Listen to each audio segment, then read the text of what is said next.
I started making cream spinach, and I thought, oh, I could show you guys how to make that. So first, I'm sauteing half an onion, half a pretty big onion, in a tablespoon of bacon fat. And then I just picked some spinach. I chopped it up with a knife, cut it up with a knife. I'm going to be dumping that in there. And then after that, I have, oh, how much milk here? Maybe 3/4 cup of milk with about a tablespoon of flour. I made a paste with it. So I put the flour in first, put a little bit of milk in, stirred it to kind of make a paste. It looks like, I don't know, looks like paste. And then added a little more milk to it. I put a little bit of salt in this, and it looks like, I want them to be soft, but not brown. Looks like that's about ready.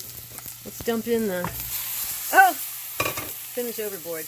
Okay, dump in the spinach, and this is going to wilt, as they say, really quickly, as soon as it's completely wilted. No, I'm not going to pick the spinach off the floor and put it in there.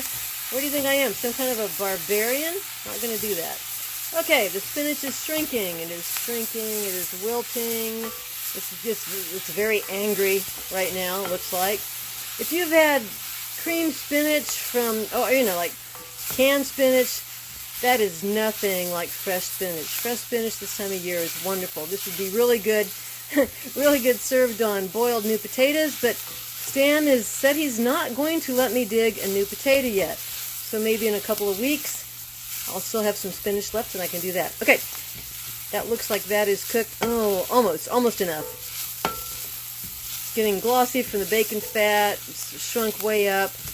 Looks like I needed about 3 times as much spinach, but that's all I had for today. So this is going to be a single serving pretty much. Okay, it is time to thicken it with this milk stuff. Milk with flour in.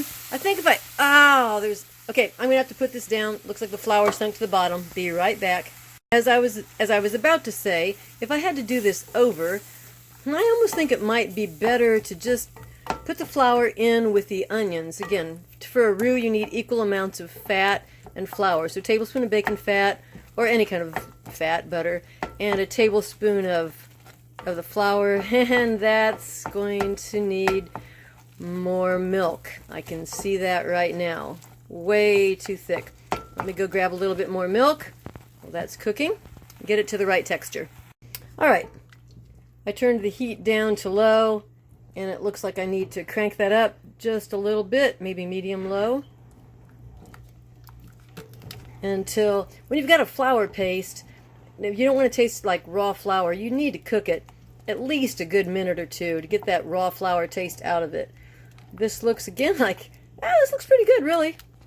Looks pretty good. We'll just get it thickened here, and I'll pretend I have boiled potatoes to eat it on. What am I going to eat this on? No, not cereal, not oatmeal. I think I'll just eat it straight up.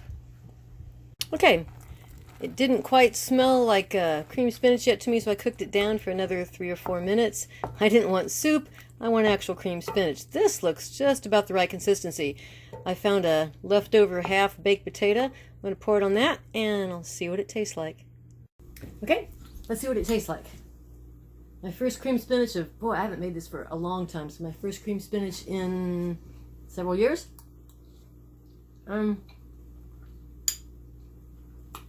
Yeah, that's really good.